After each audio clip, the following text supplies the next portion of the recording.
그때 내가 또 본즉 유다 사람이 아스돗과 암몬과 모압 여인을 아내로 삼았는데 그들의 자녀가 아스돗 방언을 절반쯤은 하여도 유다 방언을 못하니 그 하는 말이 각 족속의 방언이므로. 자, 오늘 이제 느헤미야의 마지막 내용입니다. 13장은 어제 오늘 본문은 느헤미야가 이제 두 번째 개혁을 하는 내용입니다. 느헤미야가 총 두 번의 종교 개혁을 하는데요. 5장에서 한 번 하고 이제 여기 13장에서 두 번째 개혁을 합니다. 느헤미야가 이렇게 이제 돌아와서 12년 동안 이제 성벽 공사도 하고 유다 공동체 회복 운동도 하는데 오늘 마지막이 이제 이 두 번째 개혁입니다. 그래서 5장에서 첫 번째 개혁을 하고 이제 페르시아에 잠시 갔다 다시 돌아오죠. 이 첫 번째 개혁을 할 때는 주로 이제 경제적인 면의 개혁을 했다면, 자, 오늘 이 두 번째 개혁은 이제 공동체를 회복하는 그런 개혁을 하는 겁니다. 그래서 13장에 보면 이제 첫 번째 개혁 내용이 뭐냐면, 1절에서 9절에 보면 이방인들을 분류해요. 섞여 살던 이방인들을 다 쫓아냅니다. 그 중에 하나가 이제 도비야가 이 안에 집을 이제 방을 하나 있었죠. 그래서 그 방을 다 빼는 일을 하고, 두 번째가 종교 11조를 다시 회복시킵니다. 그래서 11조를 율법대로 철저하게 해서 레인들에게 생활을 지원해주고 레인들이 자기들 사역을 이렇게 이제 전적으로 헌신할 수 있도록 그렇게 해주고, 자, 그 다음에 15절에서 22절은 이제 안식일을 개혁합니다. 안식일을 다시 철저히 지킬 수 있도록 개혁을 하죠. 자, 그 다음에 오늘 마지막 이제 23절부터 나오는 내용은 뭐냐면, 이제 그 이방인과의 결혼 문제를 이제 다룹니다.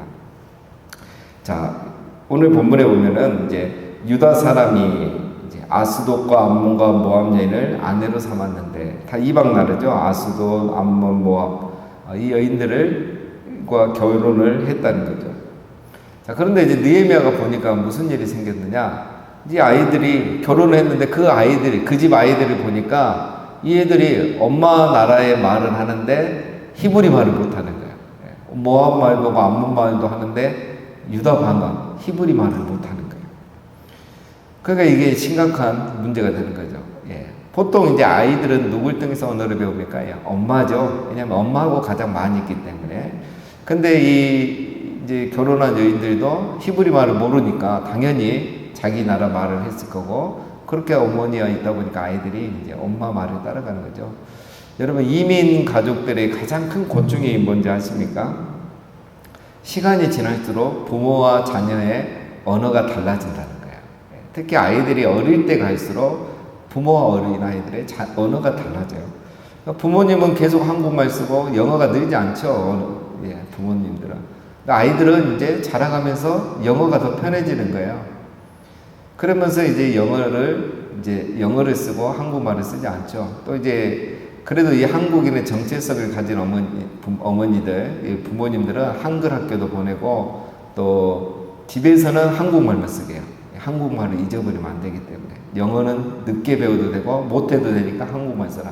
이런 집안 아이들은 그래도 좀 나아요. 근데 교육열에만 그냥 열정이 있어가지고 무조건 집에서도 영어 쓰게 하고 엄마도 아빠도 못하는 영어 하면서 가르치면 아이들이 나중에는 영어만 씁니다. 한국말을 잊어버려요. 그러니까 한국인의 정체성이 사라지죠. 그래서 이제 언어가 달라지면 무슨 문제가 생깁니까? 대화가 안 돼요. 아이들이 이제 사춘기가 되면. 그 다음에 어떻게 됩니까? 이제 문화가 달라져요. 그러면 부자가 한 집에 살고 한 가족이지만 남남이 되는 겁니다, 이제. 정말 한국 사람과 미국 사람 뭐 이렇게 따로 사는 것 같죠. 이게 이제 언어에서부터 시작이 된단 말이에요. 자, 오늘 이방인과의 문제, 이거 종교적인 신앙적인 문제도 크지만 이 언어가 안 되는 거예요. 자, 언어가 안 되는 게 왜 문제가 되느냐? 언어가 안 되면 특별히 유대인들은 뭐가 문제입니까? 성경을 못 읽잖아요. 신앙의 계승이 안 되는 거예요. 그래서 유대 공동체 자체가 사라지는 겁니다. 유대인들은 어머니가 유대인이면 그 자녀도 유대인으로 인정해 주잖아요. 어머니를 통해서 언어를 배우고 성경을 배우기 때문에. 그런데 그게 안 되면 유대 공동체 자체가 사라질 위기인 거예요. 그러니까 느헤미야가 이걸 봤을 때 얼마나 황당하겠습니까? 이방인과 결혼한 것도 심각한데 자녀들이 히브리어를 못하니까 성경을 못 읽으니까 화가 난 겁니다. 그래서 25절에 보면 내가 그들을 책망하고 저주하며 그들 중 몇 사람을 때리고 그들의 머리털을 뽑고 이르되 너희는 너희 딸들을 그들의 아들들에게 주지 말고 너희 아들들이라 너희를 위하여 그들의 딸을 데려오지 아니하겠다고 하나님을 가리켜 맹세하라 하고 느헤미야가 화가 났습니다. 저주를 해요. 저주를 뭐라고 했는지 모르겠지만 저주를 하면서 어떻게 합니까? 몇 사람을 때립니다. 머리털을 뽑아요. 여기서 머리털을 뽑았단 말은 우리로 그냥 수염을 뽑았다고 생각하시면 됩니다. 수염을 뽑아버린 거예요. 자, 여러분 이건 남자들에게 굉장히 큰 모욕이죠. 남자들이 머리를 맞고 이 수염을 땡겨가지고 뽑혔다. 이거는 굉장히 모욕적인 거죠. 저주하는 거죠. 느헤미야가 이 정도 화가 난 겁니다. 뭐 이제 느헤미야가 폭력적인 사람은 아니고 화가 나니까 이 정도로 친밀했겠죠. 그 존경을 받았고 그런데 이제 너무 화가 나니까 이렇게 야단을 친 겁니다. 그리고 이제 다시는 이방인과 결혼하지 않겠다. 또 너희 자녀들도 절대 이방인과 결혼시키지 않겠다고 서약을 해라. 하나님 앞에 서약해라. 약속해라. 이렇게. 이 정도로 이게 심각한 문제인 겁니다. 자, 그리고 이제 솔로몬의 예를 들어서 왜 이렇게 하면 안 되는가 26절에 가르치죠. 또 이르기를 옛적에 이스라엘 왕 솔로몬이 이 일로 범죄하지 아니하였느냐. 그는 많은 나라 중에 비길 왕이 없이 하나님의 사랑을 입은 자라. 하나님이 그를 왕으로 삼아 온 이스라엘을 다스리게 하셨으나 이방 여인이 그를 범죄하게 하였나니 너희가 이방 여인을 아내로 맞아 이 모든 큰 악을 행하여 우리 하나님께 범죄하는 것을 우리가 어찌 용납하겠느냐. 솔로몬의 예를 들죠. 솔로몬은 정말 하나님 사랑을 받는 사람 아니었나. 그렇게 해서 하나님 사랑받은 왕이 어디 있었냐. 그런데 그 왕도 이방 여인들과 결혼하면서, 물론 대부분 정략 결혼이죠. 그럼에도 불구하고 이방 여인들을 아내로 이렇게 맞아들이면서 무너지기 시작한 거죠. 이방 여인들이 섬기는 우상을 섬기고 그러면서 하나님을 떠났죠. 그리고 거기서 끝난 게 아니죠. 왕이기 때문에 그의 죄는 나라가 또 벌을 받죠. 그래서 이스라엘이 남유다와 북이스라엘로 나눠지는, 나라가 분열되는 이런 일이 생겼다. 그래서 느헤미야가 우려하는 것이 바로 이것입니다. 이런 일은 결코 허용돼서는 안 된다. 그래서 27절에 이방인과의 결혼이 단순한 결혼이라고 하지 않고 뭐라고 합니까? 27절에 보면 큰 악이요. 그리고 하나님께 범죄하는 것이다. 이거 하나님께 범죄다. 그래서 다시는 이런 일을 하지 않겠다고 너희가 서약해라 라는 것입니다. 자, 더 심각한 일이 28절에 있습니다.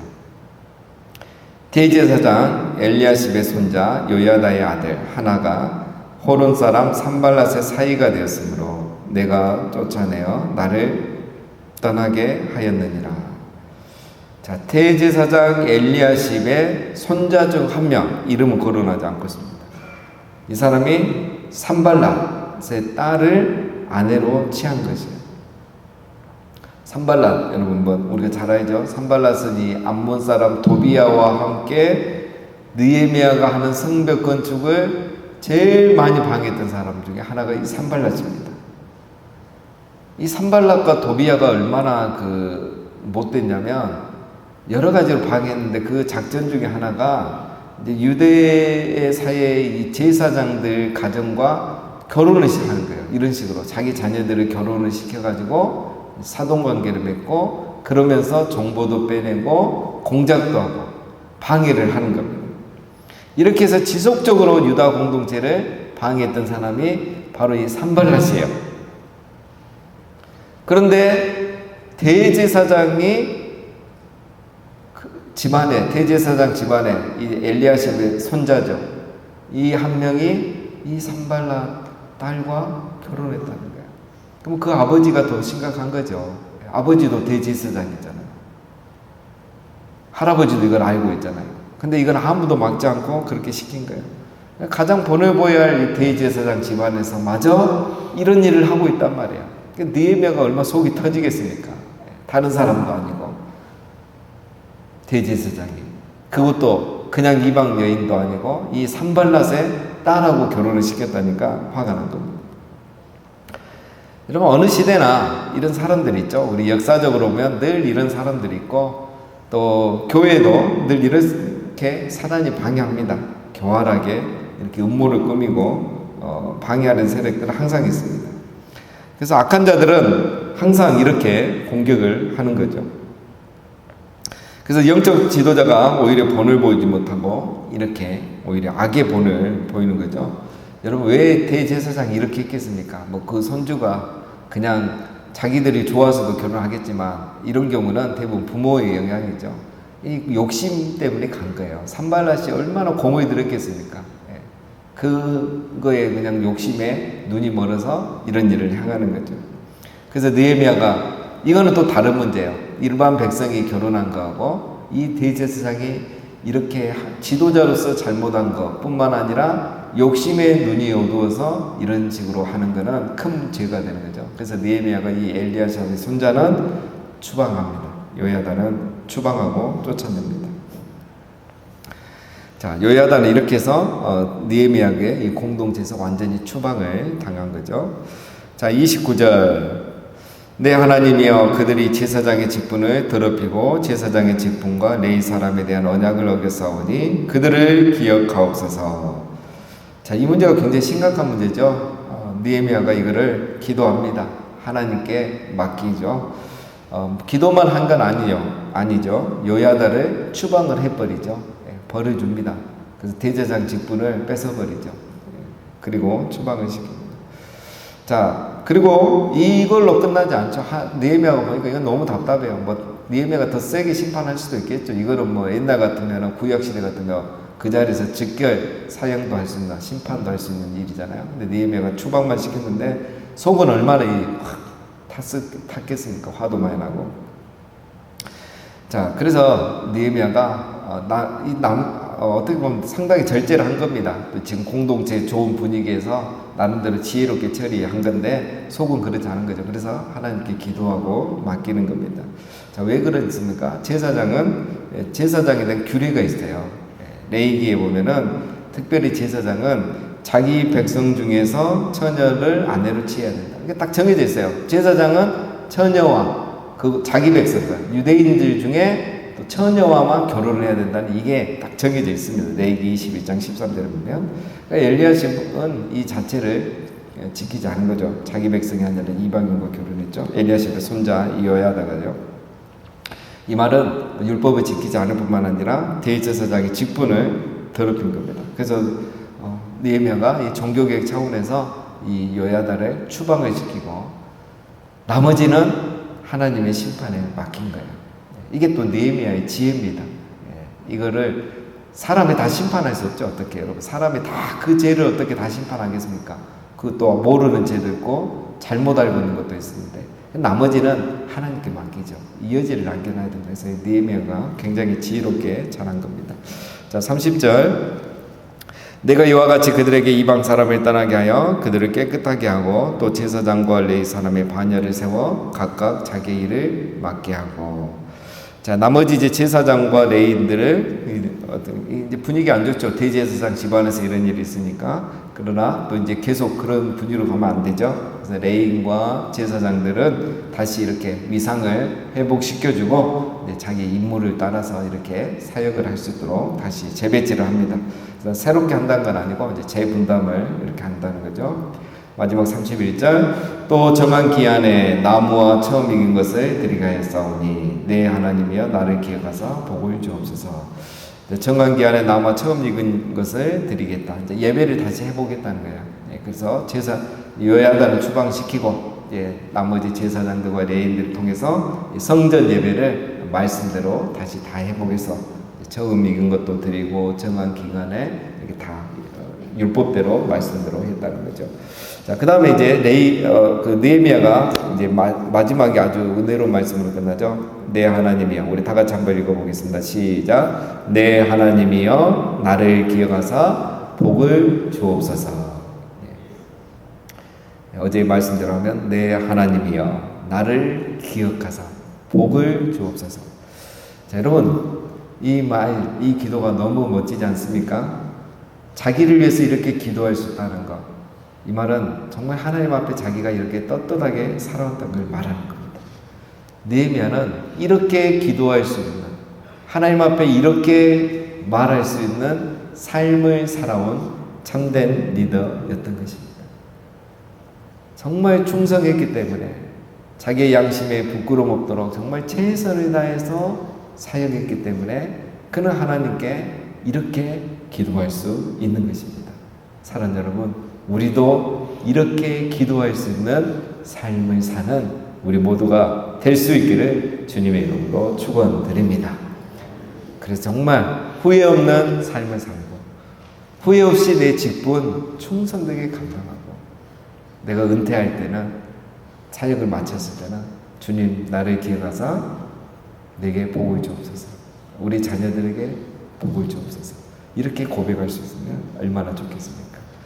자, 이제 느헤미야가 오늘 이제 끝났습니다. 내일부터는 호세아를 보는데요. 자, 오늘 느헤미야를 보면서 이제 우리가 한 가지 잊지 말아야 되겠습니다. 여러분, 느헤미야를 보면 이 마음 안에 뭐가 가득한 사람이냐면 느헤미야는 이 마음 안에 말씀이 가득한 사람이에요. 정말 말씀이 가득한 사람이 느헤미야입니다. 물론 학자 에스라도 마찬가지죠. 느헤미야는 그래서 이 말씀에 따라 항상 움직여요. 성벽 건축하러 올 때도 그랬고 이 안에서 봉사하면서도 많은 방해가 있었지만 그랬고 오늘 마지막 장면도 그렇잖아요. 종교개혁을 하는데 그 안에는 뭐밖에 없습니까? 하나님의 말씀밖에 없어요. 우리 백성의 말씀대로 살지 않아서 포로로 잡혀갖고 이제 하나님 다시 기회를 주셔서 돌아왔는데 이방인들과 결혼하고 자녀들이 히브리어를 모르고 신앙의 계승이 되지 않는 것, 이거를 용납하지 못하는 거예요. 사람이 미운 게 아니라 말씀대로 살지 않는 이 모습을 보지 못하는 거예요. 그래서 느헤미야서를 쭉 읽어가면 느헤미야 안에는 정말 말씀이 충만한 사람이라는 걸 알 수 있습니다. 그래서 그는 이렇게 쓰임받고 마지막까지 나라를 세우는 사람이 될 수 있었던 겁니다. 자, 여러분, 바로 우리 안에 말씀이 가득해야 돼요. 말씀이 충만해야 됩니다. 나를 믿을 게 아니라 말씀을 믿어야 돼요. 그래서 내 생각, 내가 나를 끌고 가는 게 아니라 정말 말씀이 늘 충만해서 이 말씀을 깨닫고 배우는 게 즐겁고 그 말씀이 그래서 내 삶을 이끌어가고 내 삶에 영향을 미치면 그게 바로 우리가 끝까지 사명을 잘 감당할 수 있는 길이라는 거예요. 그래서 느헤미야는 그렇게 살아왔고 마지막 자기 기도는 하나님이여, 내 하나님이여 나를 기억하사 복을 주옵소서, 이렇게 할 수가 있었던 것입니다. 우리 모두가 정말 말씀이 충만하고 말씀이 이끄는 대로 그렇게 순종하고 살아감으로 정말 항상 우리 하나님 앞에 귀하게 쓰임받고 우리의 사명을 끝까지 잘 감당해서 정말 은퇴하는 그날에 또 하나님 앞에 부름 받는 그날에 내 하나님이여 나를 기억하사 복을 주옵소서 라고 기도할 수 있는 우리 모두가 다 되시기를 주님의 이름으로 축원드립니다.